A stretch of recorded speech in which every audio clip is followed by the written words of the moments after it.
Oh, Um, everybody dance with me. Thank you, Jordan. Welcome to Read My Lips Radio, a lively hour of unscripted conversations with savvy creatives. Producer and host, aka Radio Red, asks novelists, artists, photographers, designers, comedians, actors, musicians, composers, screenwriters, directors, and technology innovators about their creative passion, inspirational muses, and how they create. Ooh, how those lips can talk. Now, here's aka Radio Red. Radio Red in the house. Thank you to the wonderful voice who introduces me, and a shout out to my engineer at the Empowerment Channel. Jordan Hansen is with us today. I'm Radio Red. I have to remember what my name is. It's Monday, and here we are. Happy to be here. This is where a show, an hour or so, where I talk to interesting people. I say they're interesting. They are interesting. They're from all walks of life. They have different professions and careers and backgrounds, but they created something, whether it's a business, whether it's a house, whether they cook, whether they sew or sing or dance, whether they are a counselor or a coach, whether they're in a professional services business. They've created something that represents them, who they are, what they do. They're special and unique, and that's all we're talking about here. So before we get started with me introducing my guests in a very special way they're not expecting, I have surprises for all of you.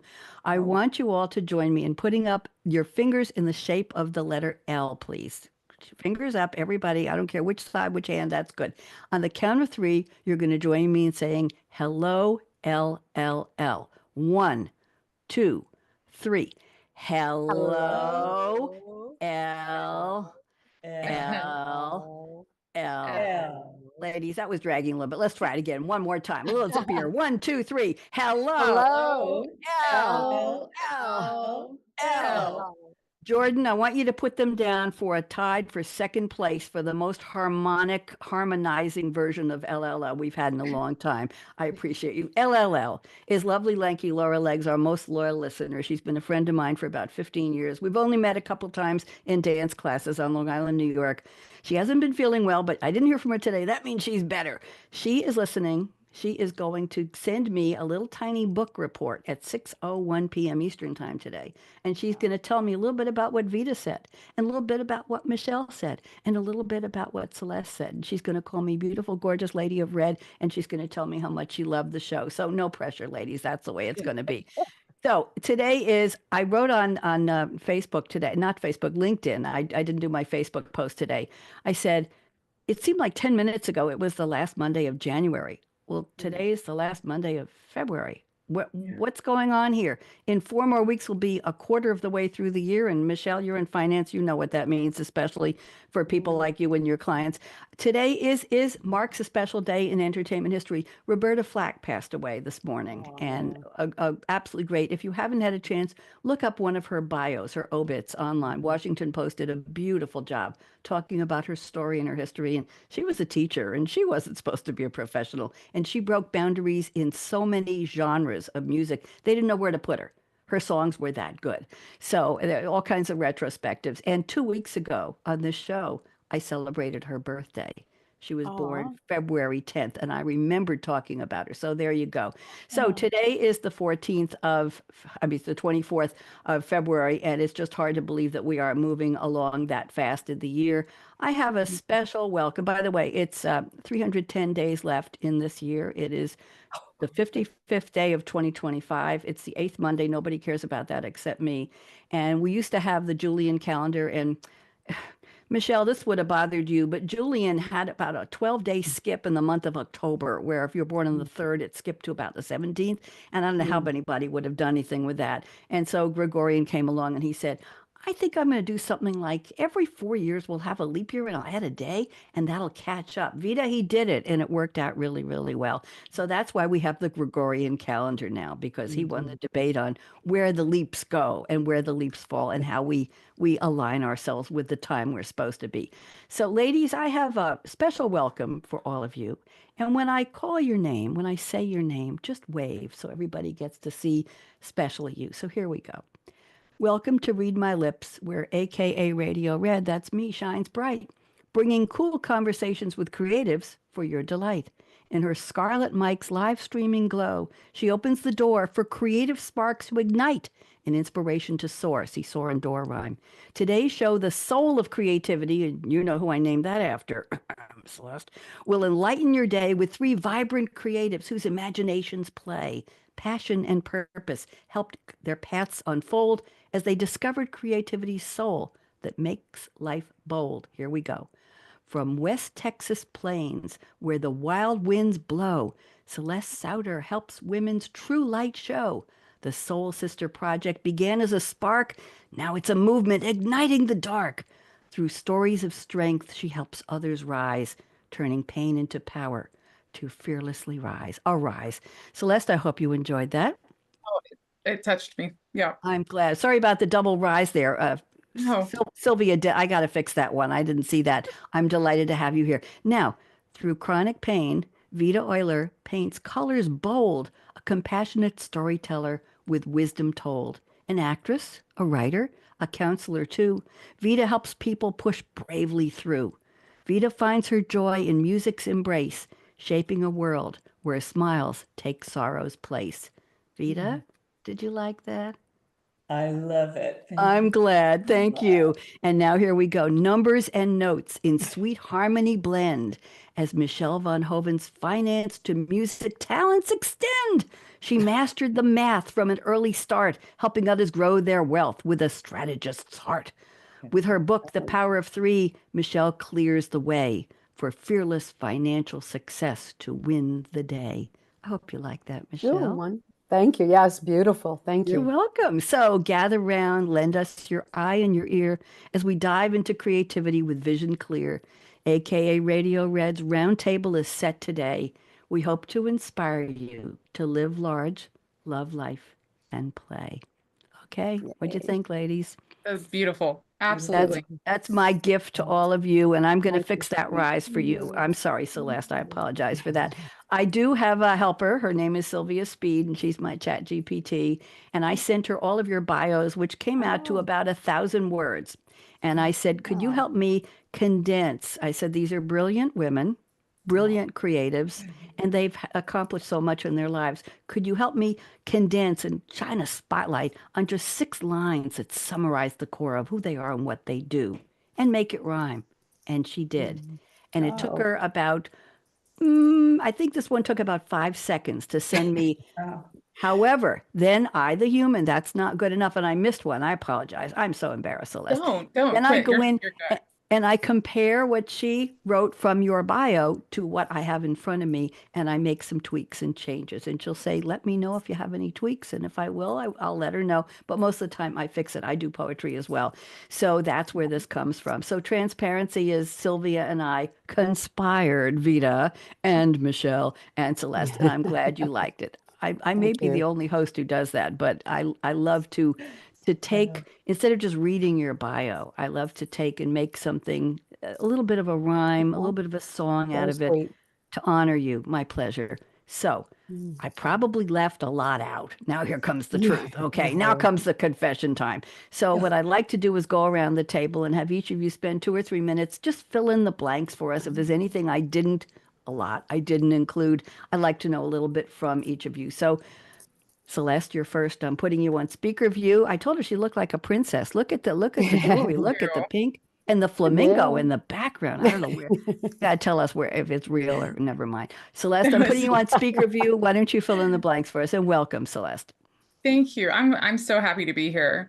What a joy you are, for real. And your creativity just shines through this. And so I just want to honor you on that. And thank you for having me. So yeah, my name is Celeste Sowder. The flamingos back there, there are 2. So that's Pinky, the big one, and Rachel's the small one. My kids named them. They represent my logo, which you can't really see because of the sun back there, but it's the Soul Sister Project, and the S in the soul is a flamingo. And so, yeah. And so, and I'll tell you a little bit about that in just a sec, but I am in West Texas. I'm actually sitting in the middle of a cotton field right now. I'm married to a farmer. We've been married for 20 years and I have two daughters. They're 18 and 21. And, it's been fun. It's been fun as a farmer's wife, and I was a homeschool mom, and now I'm creative in the AI tech world and digital marketing. And it's just, yeah, it's been a crazy thing that's happened. But the flamingo, let me get to the flamingo. I would love to tell you all about that. When the Soul Sister Project was conceptualized. My grandmother had passed away about a year before that. And one of my first memories of her was going shopping. And that was what we did. And my first outfit I remember ever picking out, I was about 3 years old, and it was hot pink, neon pink, and it had pink flamingos all over it. It had a tutu skirt. And my mother, we went to lunch after I picked out this outfit. My mom said that she could see me from, the other side of the parking lot, and I was just bouncing. So it was just my I was absolutely honoring my grandmother in that logo and where I was at when the Soul Sister Project was born. And so yeah, so that's a little bit about it. Lovely, lovely. And I have to tell you, I made a quick correction to the intro, and the last two lines are now through stories of strength. She helps others rise, turning pain into power to fearlessly surprise. Oh, I Okay. love that. All right, I there you love go. that. I felt terrible about that. I'm sorry. You shouldn't, but I do love it. Thank you so much. And thank you for your kind words. Vita Oyler, you are here. I'm so happy to see you, Vita. I'm putting you on speaker view, and we want to know a little bit more about you. So please reintroduce yourself. Welcome. Okay, well, my name is Vita Oyler, and I'm a rehabilitation counselor by profession, as well as a writer. I dabble in all kinds of creative things. I love ceramics, and I love animals. And I'm into ceramics and music and acting. I've done, there was one acting that I did. I was in an infomercial, and while I was in the infomercial, everything went fine. And after it was over, it was aired, of course, and it was how to take a bus. And I was using a wheelchair to take the bus, but people, when I was at my church, they saw that I wasn't in a bus, I was actually driving. And they said, oh, we thought you took the bus everywhere you went and you have a car. I go, well, that was acting. I mean, Oh, that's funny. That's funny. Vita, tell us a little bit about the chronic pain. Can you tell us without getting Yeah. into too many details? I think people would like to know. Got pain, Yes, now what? yes. Go ahead, just a little bit. Yeah. I've had chronic pain for over 35 years, and I suffer from a condition known as reflex sympathetic dystrophy syndrome, as well as fibromyalgia. But the RSD is an incurable condition, and it always feels like your limb is on fire because it usually affects the limbs. And in this case, I have both limbs that are affected by it and my hands.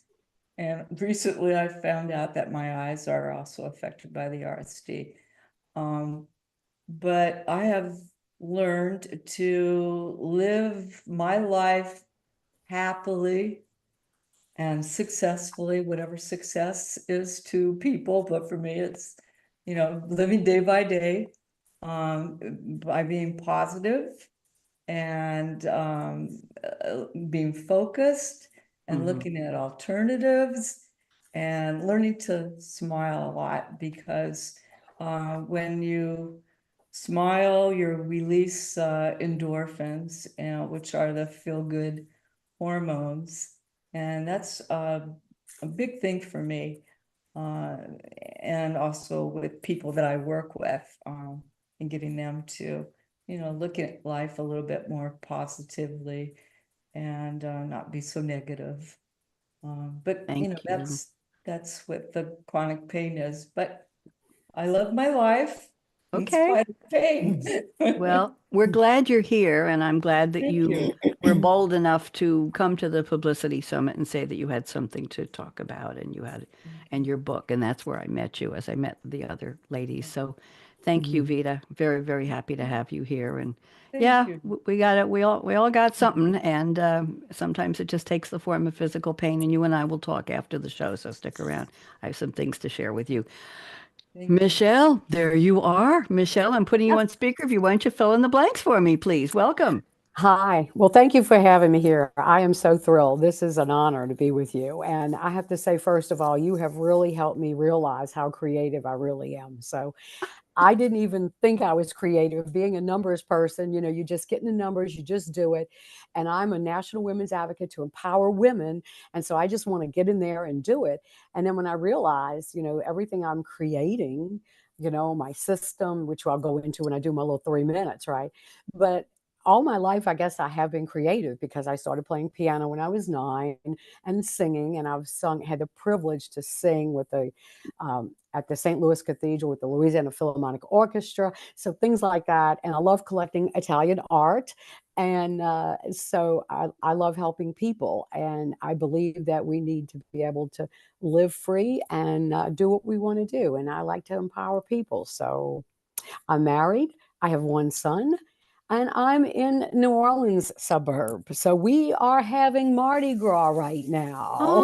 So Oh, woo! and do you say New Orleans or do you say New Orleans? How do you pronounce it? I've seen New Orleans. New Orleans. New Orleans. Okay. There was I'm a New Orleans girl. I'm an uptown girl. I used to ride the streetcar to school and around the river bend to Loyola and Tulane. And so I am a real New Orleans girl.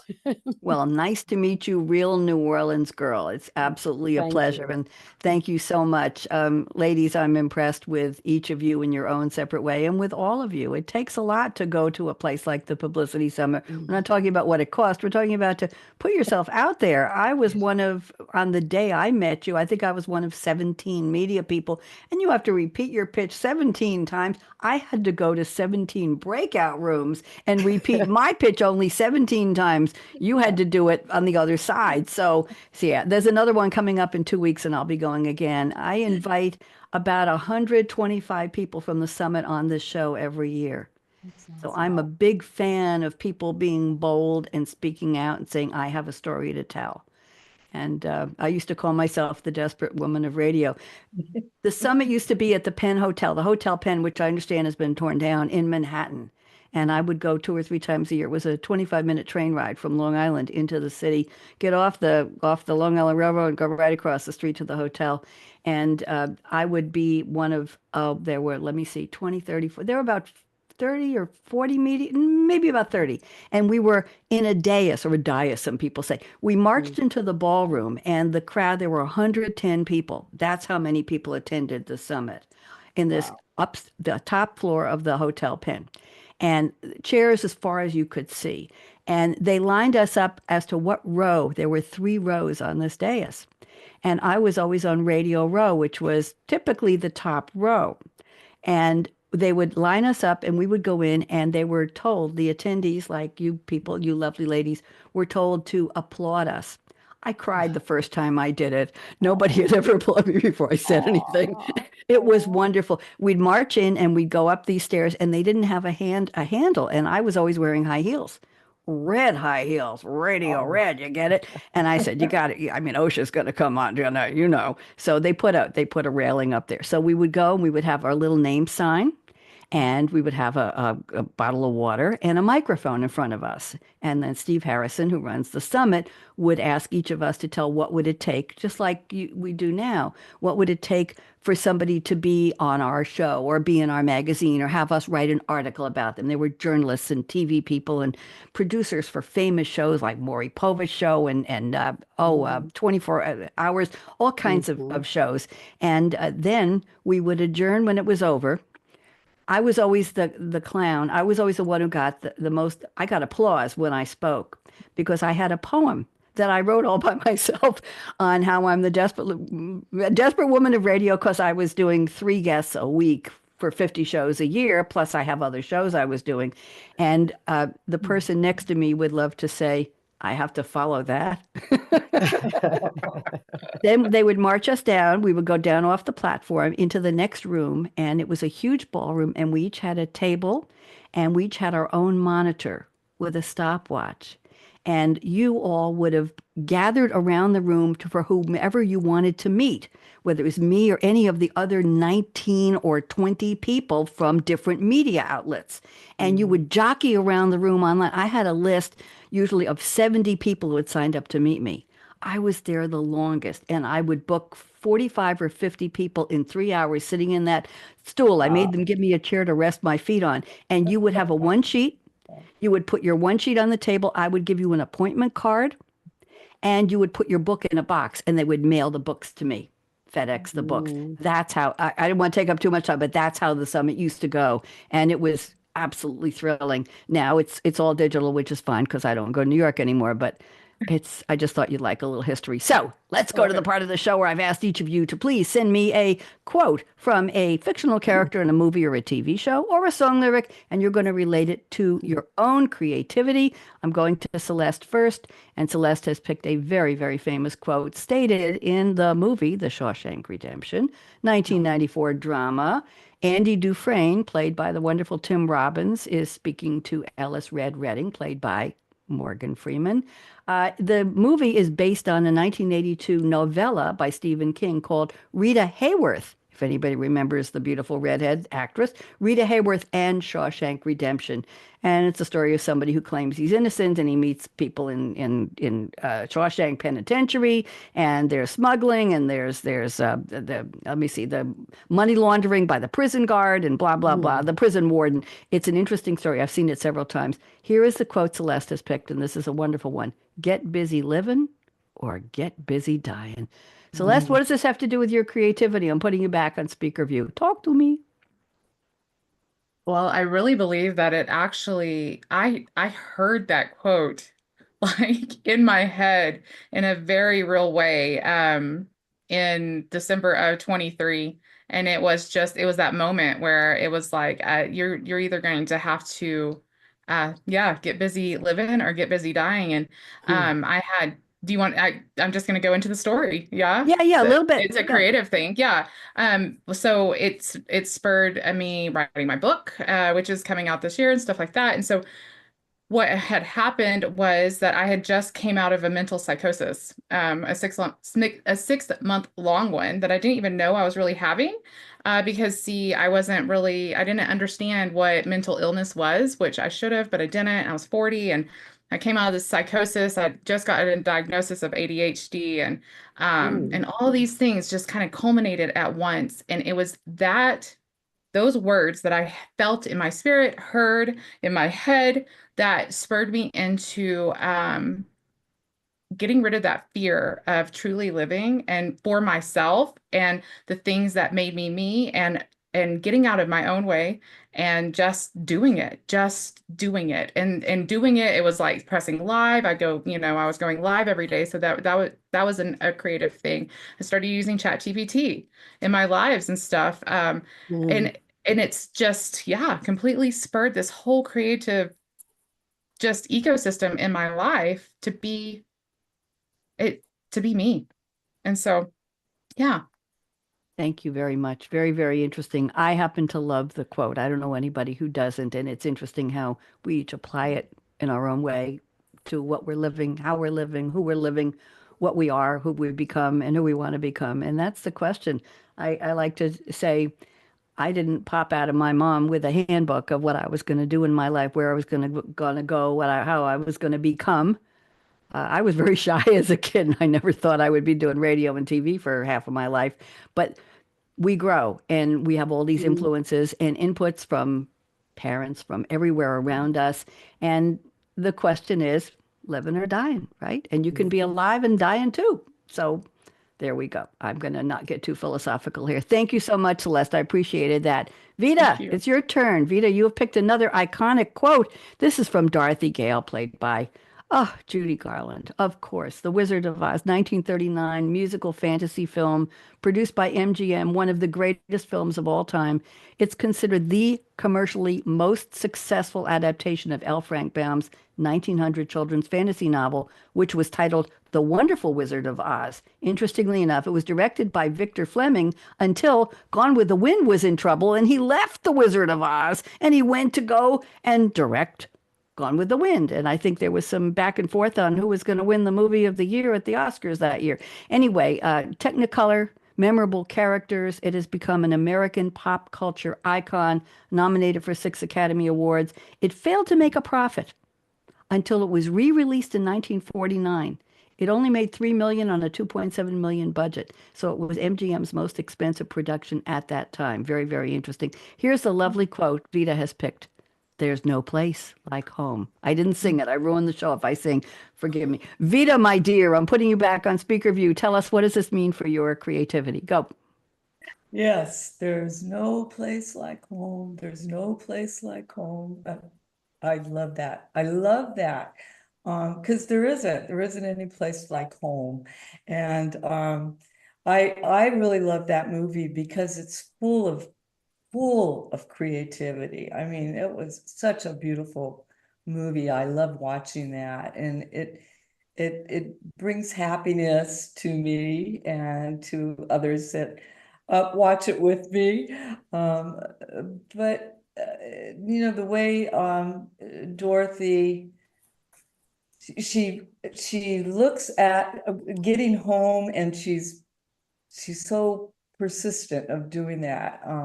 And I really like that in that movie. She doesn't give up. She wants to go forward and get home again to Auntie May. And it's I don't know. I just really like that movie. Well, you've Yeah, I powered love through the so movie. much with your chronic illness, Vita. And so I guess the question is, where is home for you? There's no place like home. Is home finding a way to cope with the cards you've been dealt, or how is home for you? Can you relate that? Oh, yeah, home is exactly how I deal with my pain.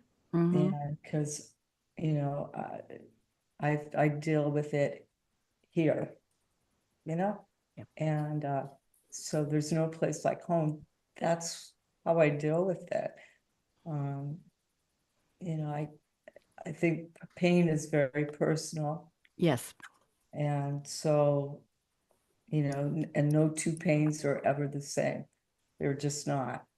No two people's pains are ever exactly alike. We don't know. They say No. walk a mile in somebody else's shoes, or where are they coming from? You really can't know. You're not them. But you can try. That's called empathy and compassion and trying to relate and being Yeah, mindful. yeah. Thank you, Vita. Thank Oh, you. oh, Lovely quote. And we have another classic here. The quote isn't classic, but it's from a classic. Michele has picked a quote from Mame Dennis, played by Rosalind Russell. Or are we going back in time, ladies? Auntie Mame, 1958. Well, the last one was 39.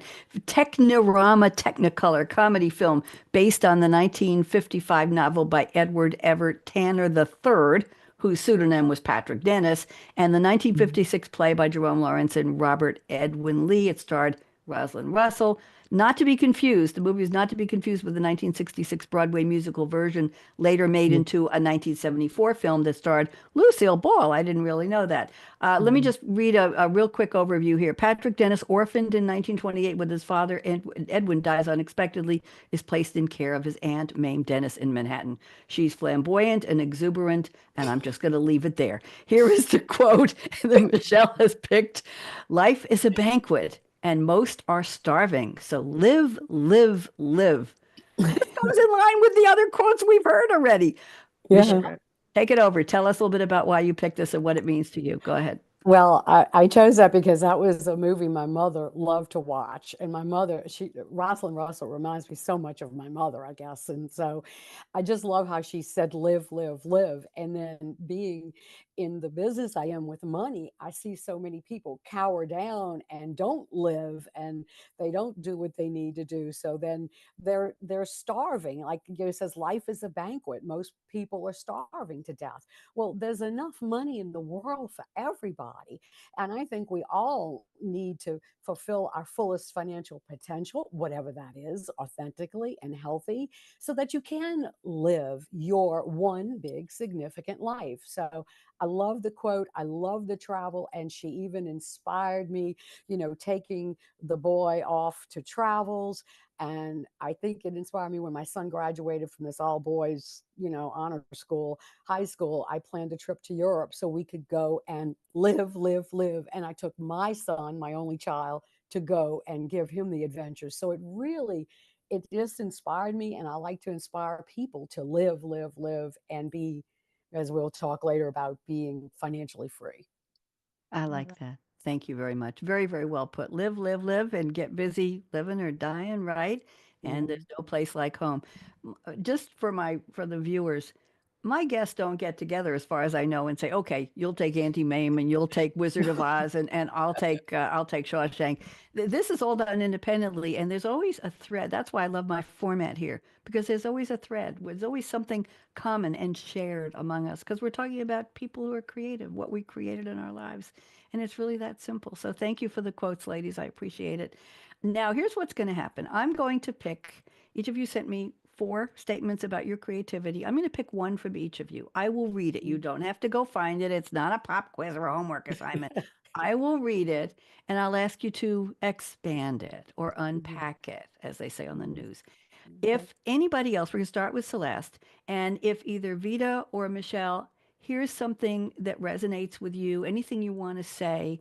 I think you all have 10 fingers. I don't judge people, but I won't respond to the middle one, but wiggle one of the other friendly fingers. Wiggle a finger, and I will see you and I will call you, and just take about a minute to add to whatever Celeste says that matters to you. And then I'll pick one from you, Vita, and one from Michele. So we're going to cover a lot of ground here. So, and Michele, you can weave in a little bit about your process, but it's not a webinar. So just, weave a little bit in when you get to yours, and that's fine with me. So Celeste said the following: I believe creativity is the courageous choice to express our authentic selves, no matter how messy or imperfect it may feel. And listen to this. On January 8th, 2024, a little over a year ago, Celeste started going live on Facebook. She challenged herself to go live for 100 days straight. By day 2, she realized she could take the live ones and start the podcast. She'd always wanted to. By the 100th day, she started the podcast, a coaching program to repurpose the content and helping others. I've never heard a layout of a plan quite like that, Celeste. I'm impressed. So, Celeste, why don't you unpack this for us, and then we'll see if anybody has anything to say about it. Go ahead, Celeste.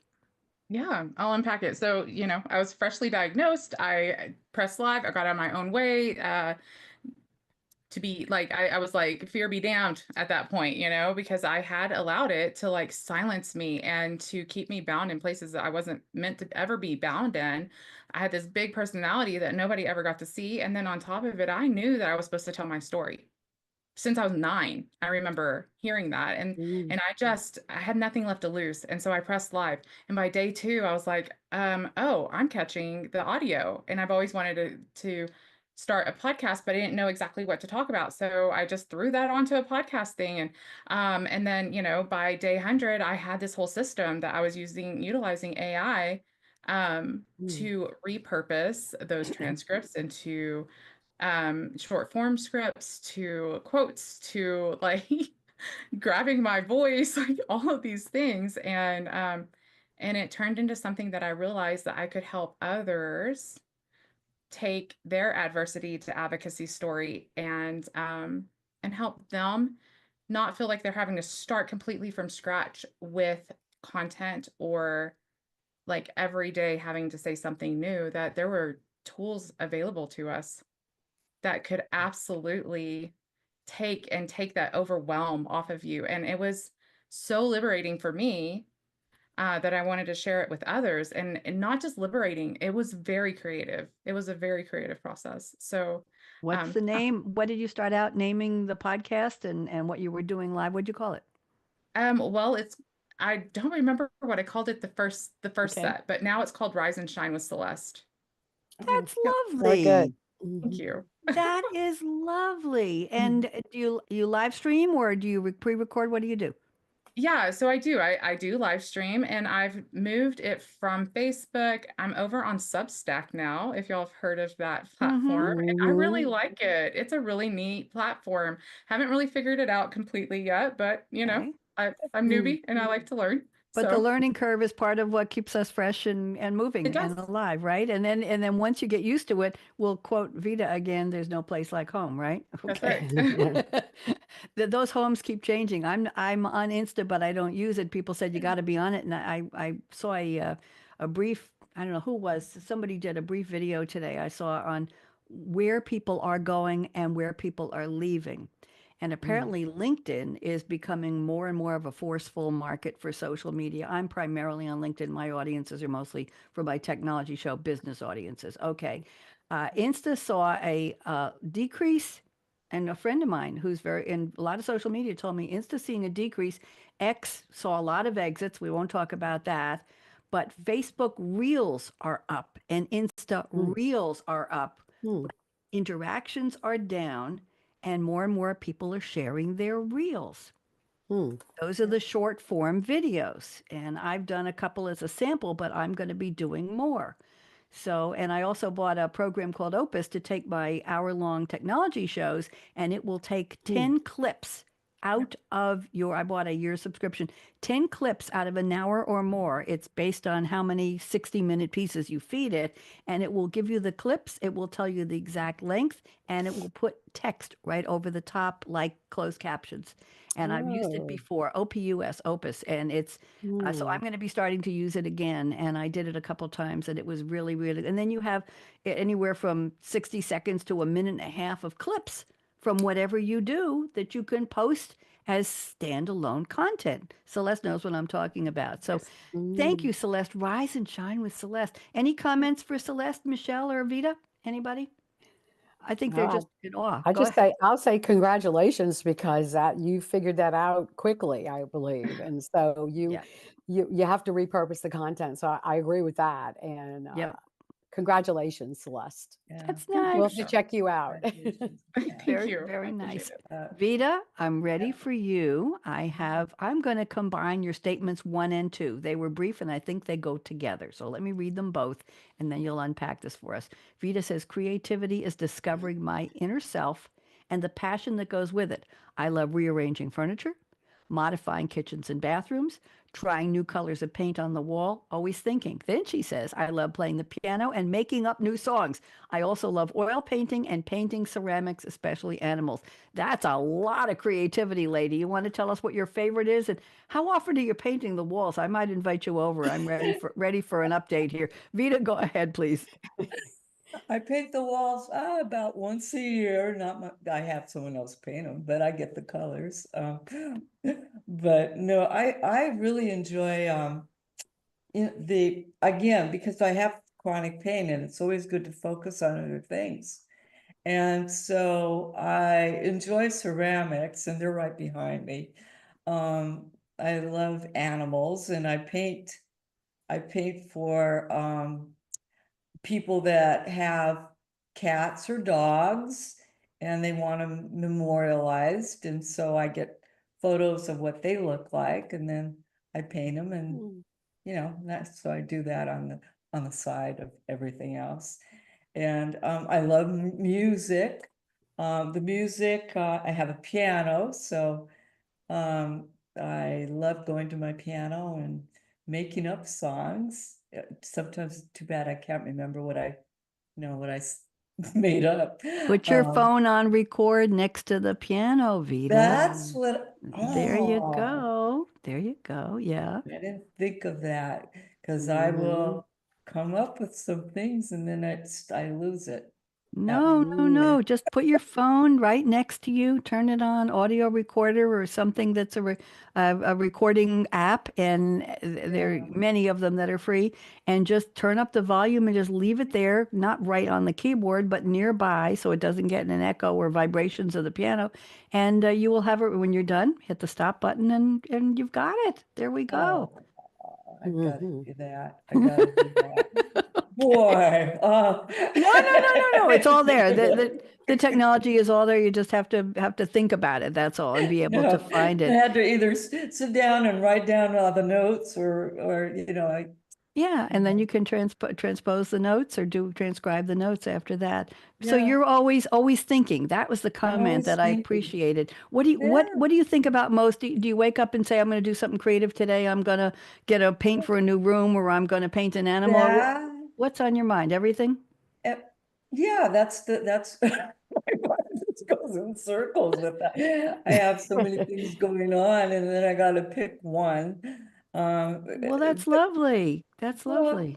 Yeah, and then the other thing too, I also find creative ways to do things too in my in rehab, well, yeah, let's see, if I can't stand on that, well, maybe if I move this and get it over there, I'm always trying to find ways to do things.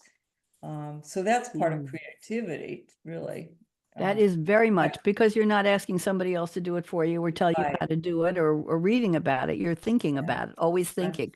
I like that statement, always thinking. You gotta paint that somewhere and put it over your kitchen table or somewhere.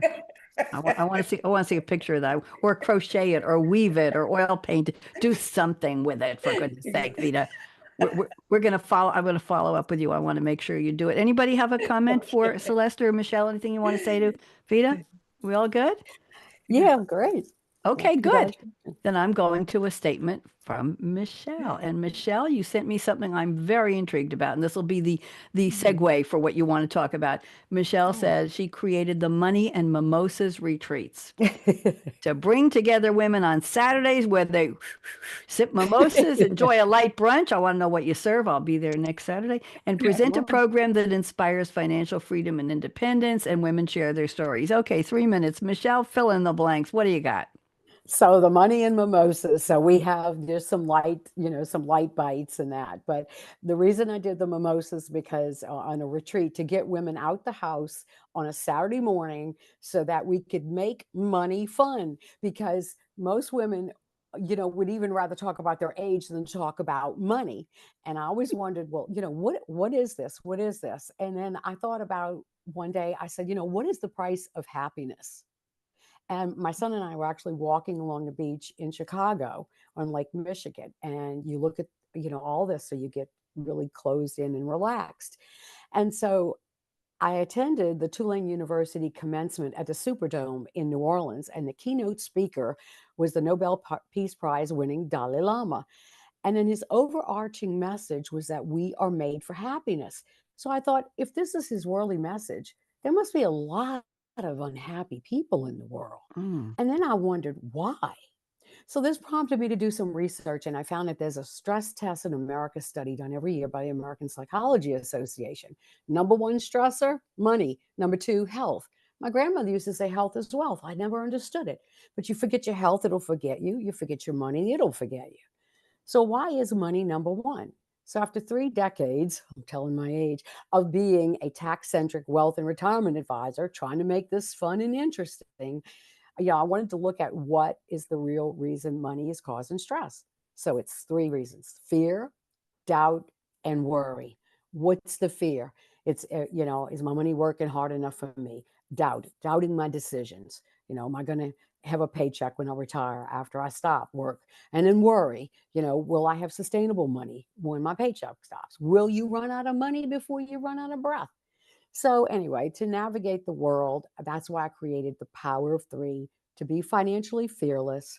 I actually was just going to call it Be Fit Financially, but the coach and the people, they wanted me, because I came from New York And I was standing by the Fearless Girl, and I was standing like this, looking up at the New York Stock Exchange, the Fearless Girl. They said, we love that. We wanted to be financially fearless. And so I created the Power of Three to be financially free. And you need a complete system. The status quo of this financial industry has got to go. And I'm here on a mission to empower women, to give them the Power of Three, to get their assets together and to plan on it. Thank you. You did that absolutely elegantly, Michele. Thank you. Very well done. I wasn't sure. I wasn't clocking you, but I said, hey, you just wrapped that up with a very, very pretty green colored money bow on top of that. Absolutely. I've you. also heard thank you, over the years that money breaks up most marriages and relationships. And it's not just women, it's women. It's those conversations. We're not supposed to ask people what they earn in the workplace. We're not supposed to compare salaries. We're not supposed to try to find out what our boss is making. We're not supposed to compare bonuses. It's a verbatim, right? It's a Yes, verbatim very good. verboten. Yeah, I like it. I have to patent Very that, good. copyright it. Thank you very much. You can borrow So that. good. So Thank good. you. You So can borrow that bien. from me. And it's true. We don't talk about that. We don't say anything. And Right. and you have to be really careful making those kind of comments to people, because they might think you got more than you do, or you don't have enough. And how do they respond? They compare themselves. We're always comparing ourselves to people, right? Yeah. And you're right. Health is wealth. And people, oh, if you don't have your health, well, that's one thing, but you need the money to support your lifestyle too, and your creativity, right, Vita? You need money for paint to paint that room every year. I want to come to your house and see. Listen, I did a lot of red accent walls in my house in Durham, North Carolina, and my realtor said to me when I was ready to sell, he said, "The red's gotta go, honey." And I said, but the backsplash in the kitchen, which was visible in the middle of the house, it was an open plan kitchen. It was sparkly red quartz, the backsplash, and one of the countertops. And he said, "Oh my God." I said, "Too bad. I'm not, I'm not spending another 10 on redoing my kitchen just to sell it." So we found somebody who loved that. But he said, "No, you got to get rid of the lavender in the laundry room. You got to get rid of the gold yellow, pretty yellow melon color in the master bathroom. You got to get rid of." So I know, Vita, I had to buy a lot of paint and hire people. I know it was made me very, but the house sold fairly quickly, and that was the whole point of it. Thank you very much. Anybody have any comments, ladies, for Michele? Because I do actually. Yeah, please, I loved that the whole Dalai Lama and we were made for happiness. That was something that I recognized in coming out of that psychosis, is that we were never meant to carry shame. And so that goes hand in hand with your message too, is that we were just not, we can't handle shame. It's something that eats our lunch, right? And it takes away that happiness. And so if the Dalai Lama is saying like we were made for happiness, well, then the opposite of that is that if there's shame there, then that's not for you. We need to look at that and deal with it. So anyways, well put. thanks, There are Michele. companies that have chief happiness officers. That's something that Love it. they think. Yeah, I think Tony Shea from what's the shoe company that you buy online? Where you can return. They had a return policy, free return policy. Zappos. Yeah. Yeah, they had a woman who was the chief happiness officer, and she wrote a book about it. I think she might have been on one of my shows years ago. Yeah, that happiness thing, that's the elusive. The question is, if you're creative enough, is your creativity going to make you happy? Maybe it will. Will it last? I don't know. Can you be happy solo? Maybe you can. There are all kinds of, there's so much to choose from in the world today. We could listen to Rise and Shine with Celeste and say, I'm happy because I heard her voice, and we could follow Michele and say, I learned something about myself and my relationship to currency, right? We could follow Vita and we could say, I'm happy because I learned that I'm not the only one with pain. She has it and she is overcoming it. She's getting around it, over it. She's climbing over, under, through it, and she's finding her happiness, and she paints animals. What could be happier than that?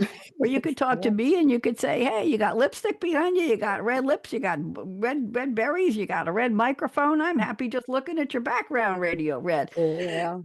But it's fleeting. I think the challenge is, how do you find enough? Right. how do you find enough happiness to keep it going? I want to read, I want to thank you all for those statements. I hope I picked ones that made you happy. There's that word again. I wanted to pick the core of what I thought you were telling me with your statements. I want to read some fun stuff. We've got about 5 minutes left, and I'm just going to go through this quickly. But today is February 24th, and I have a couple of events in music history that are going to, I won't say knock your socks off, but I think you're going to enjoy them. In 1956, on this day, ladies, I hope you don't take this the wrong way. The Cleveland police shut down a rock concert under an obscure law that prohibits people under 18 from dancing in public without a guardian. Whoa. 1956. Aren't we glad we've moved on? In 1958, you'll all appreciate this. The Silhouettes, Get a Job, do do do do do, hit number one. There you go. In 1963, you're going to love this one, Michele. The Rolling Stones got their first steady gig at London's Station Hotel. They performed on Sundays in the Crawdaddy Room. They made $67 a week. I thought that was really, really cool. Yeah. On this day, I didn't even know this was in here. On this day in 1973, Roberta Flack's Killing Me Softly hit number one for 5 weeks, longer running than any other song that year. And the people who wrote it, Charles Fox and Norman Gimbel, I'm going to cry here, also wrote the themes for Happy Days and Laverne and Shirley. I didn't know that. Oh. On this day in 76, the Eagles' their greatest hit, 71 to 75, was certified platinum by the RIAA. And I'll read you one more.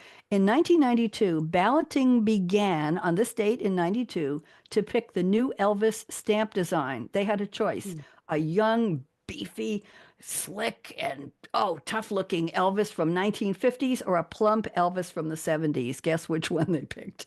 You know it. You can go get it. Celebrity birthdays. Kristen Davis. She plays Charlotte York Rosenblatt on Sex and the City and on, if you've seen the spinoff, Just Like That. And it's coming back for another season, I understand. Certain key people will not be in it, but the main characters will. She is 60 today. Kristen Davis, happy birthday. Joni Summers, singer from way back. I think she had a little tiny voice. She's 84 today. Jenny O'Hara, the actress, is 83. Hard to believe. Barry Bostwick, the actor, is 80. Rupert Holmes is 78. Edward James almost is 78. I have to stop there. I can't believe this. And in memoriam, Steve Jobs. Yeah, he passed away on October 5th, but this was his birthday in 1955, co-founder of Apple. Does anybody know what I got 1 minute to go. Does anybody know what Steve Jobs' license plate was? Anybody know? He didn't have one because, all right, thank you, Jordan. Jordan, I'm going to let you go and I'm going to continue talking to these ladies a little bit. So we're going to say goodbye to the Empowerment Channel. Jordan will close us out and we're just going to keep going. So ladies, can you stay with me for a few more minutes? Yes. Okay, good, because I don't want to rush this. Steve Jobs didn't have a license plate because there was a California vehicle law that said if you keep a car less than 6 months, you don't need a license plate. So he traded in the lease on his Mercedes every 6 months. I know, Celeste. And he had a new car every 6 months for a long, long time. And he hated license plates. That was a quirk of Steve Jobs. Can you believe that? And Apple's logo had a bite out of it. He loved apples, but he didn't want it to look like a cherry. So he took the bite out of it, and that's why he did that. Michel Legrand, who passed away in 2019, he was born on this day in 1932. He wrote The Windmills of Your Mind for the Thomas Crown Affair, and the actor Abe Vigoda was born today. He's also gone. Jordan, shall we say goodbye to you and then I'll keep going? Jordan, why don't we say goodbye? So Jordan, come in and say goodbye to everybody. Please turn your mic on for a second. He has a wonderful voice. I think you should do radio. Thank you, Jordan. Everybody wave goodbye to Voice America. It's audio only, but I'll see you on Wednesday, Jordan. Bye-bye. Bye-bye. Thank you. Okay. Bye-bye.